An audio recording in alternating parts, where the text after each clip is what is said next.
कल्कि की ट्रेलर देखने के बाद हर किसी के मन में बहुत से सवाल आ रहे होंगे।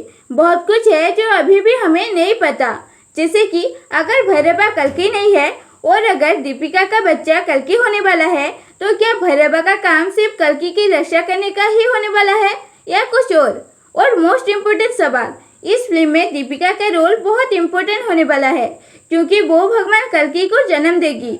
पर सवाल ये उठता है कि दीपिका के ऊपर 1 मिलियन यूनिट क्यों रखा गया है? कॉम्प्लेक्स के लिए दीपिका इतनी इम्पोर्टेंट क्यों है और कली का असली मोटिव क्या है? आज हम इन सारे सवालों का जवाब जानने की कोशिश करेंगे। ट्रेलर की शुरुआत में बताया जाता है कि काशी एक लौती शहर है जहाँ इंसान रह सकते हैं। अगर हम थोड़ा डीप में जाए तो पुराण में भी कहा गया है कि कलयुग के अंत में एक ही जगह बचता है जहाँ इंसान रह सकते हैं और वो है काशी। इसलिए जितने इंसान पृथ्वी में बचे कुचे हैं वो काशी आ रहे हैं। फिर हमें कॉम्प्लेक्स के बारे में बताया जाता है जिसके मुताबिक कॉम्प्लेक्स में वो सब कुछ है जो आज साधारण लोगों के लिए सिर्फ एक सपना है। जहाँ इन सबको पानी की एक बूंद नसीब नहीं होती वही कॉम्प्लेक्स में झरना बहता बताया गया है। पर ये सिर्फ लोगों की सोच है। अभी तक कॉम्प्लेक्स के अंदर क्या है किसी को नहीं पता। इन लोगों में से ही एक है भैरवा जो कॉम्प्लेक्स जाने के लिए यूनिट्स कलेक्ट कर रहा है। और ये ट्रेलर के एक सीन में भैरवा जब कॉम्प्लेक्स जाने की बात कहता है तो एक बंदा कहता है भैरवा से, तेरे पास 1 मिलियन यूनिट्स है क्या? तो इससे ये साफ हो जाता है कि कॉम्प्लेक्स जाने के लिए 1 मिलियन यूनिट्स चाहिए।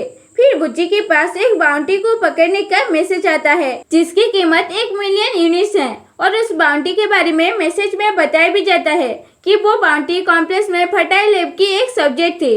फर्टाइल लैब एक ऐसी लैब है जिसमें कॉम्प्लेक्स वाले साइंस के जरिए एक ऐसा बच्चा पैदा करने की कोशिश कर रहे हैं जो उनकी एक्सपेक्टेशन पे खड़ा उतर पाए। वो क्या एक्सपेक्टेशन है वो मैं आपको आगे बताऊंगी। उस बाउंटी के साथ और भी लड़कियों के ऊपर एक्सपेरिमेंट किया जाता था। उस बाउंटी का नाम उस मैसेज में सो माइटी दिखाया जाता है और इस नाम की अपने आप में एक इतिहास है। कल्कि के पुराण में कहा गया है कि कल्कि जी की माताश्री का नाम सुमति है जो इस बाउंटी के नाम से मैच हो रही है। सु यानी कि सुमति और आईटी का मतलब ये हो सकता है कि सुमति उस लैब में आईटी नंबर की सब्जेक्ट है। और ये भी कहा गया है कि वो 12 ईयर से कॉम्प्लेक्स में है और वो इनफर्टिलिटी थी यानी कि वो प्रेग्नेंट नहीं थी, मगर अब वो 150 दिन की प्रेग्नेंट है।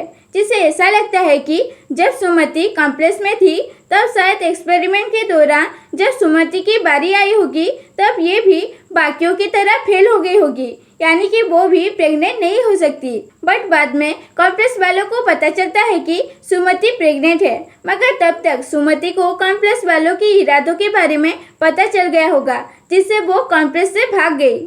और वो कैरेक्टर और कोई नहीं दीपिका ही है। अब अश्वत्थामा के बारे में जानने के लिए अब आपको महाभारत के समय में जाना पड़ेगा। जब अश्वत्थामा अभिमन्यु की पत्नी उत्तरा के पेट में पलने वाले बच्चे को मारने की कोशिश करते हैं तब भगवान अश्वत्थामा की मणि लेते हैं और उसे श्राप देते हैं कि वो कलयुग की अंत तक भगवान की 10वें अवतार की इंतजार में तड़पता रहेगा, उसे कभी भी शांति नहीं मिलेगी। यहीं पे नागा अश्विन अपनी एक स्टोरी बनाए हैं जिसमें अब अश्वत्थामा सुमति यानी कि दीपिका के बच्चे को बचाएंगे क्योंकि दीपिका के गर्भ में भगवान कल्कि जन्म लेने वाले हैं।